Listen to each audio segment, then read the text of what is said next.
نهائي انجليزي الماني خالص. هذه محاوله للمنتخب الايفواري، تدخل ديال الدفاع. قلت بانه ديدي دروغبا سبق له فاز بدوري ابطال اوروبا.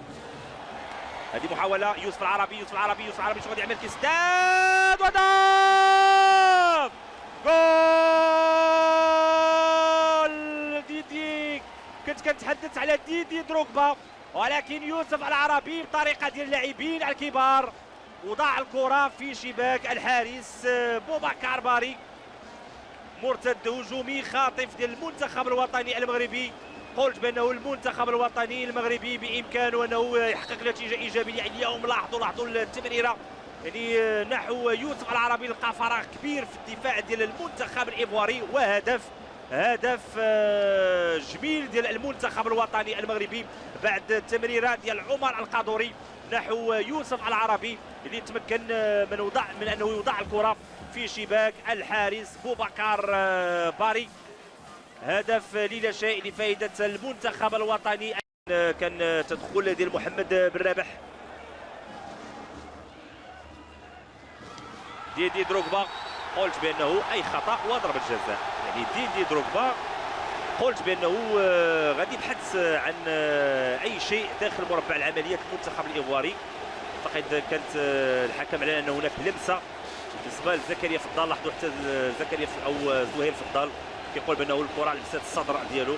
الحكم كاميل بيغنار كان كيبحث عن اي شيء باش انه يعلن على ضربه جزاء. لاحظوا تلعبات يعني رميه شر. نقول بانه كانت هناك لمسه يد، ولكن كانت غير يعني من غير متعمده من طرف زهير فضال امامنا الحكم كاميل بيغنار. اعتقد انه اعلن على ضربه جزاء، ما غاديش يتراجع القرار ديالو. ضربه جزاء لفائده المنتخب الايفواري. الضغط اللي قام به المنتخب الايفواري صحيح ما كانش ضغط كبير، ولكن قلت بانه غادي يبحث على خطا داخل مربع العمليات، غيبحث على اخطاء انها ترتكب لصالحه. وحتى الحكم بيغنار لم يتردد في الاعلان عن ضربه جزاء. محمد امسيف امام ديدي دروغبا. ديدي دروغبا غادي يسدد ضربه جزاء ويسجل. كيسجل الهدف التعادل لفائده المنتخب الايفواري الذي يتمكن من العوده في نتيجه ديال المباراه. ديدي دروغبا اللي مسجل هدف واحد خلال احصائيات كاس العالم، يطلب من الجماهير انهم يساندوا المنتخب الايفواري.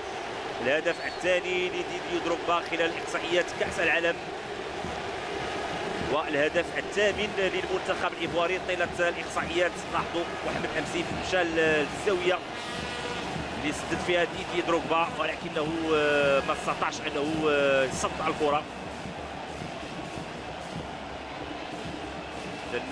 هدف لمثلين بين المنتخب الايفواري والمنتخب الوطني المغربي. فرحه كبيره في الان داخل ملعب فيليكس اوبويت بواني. يعني الهدف اللي كيجي في حدود الدقيقه 3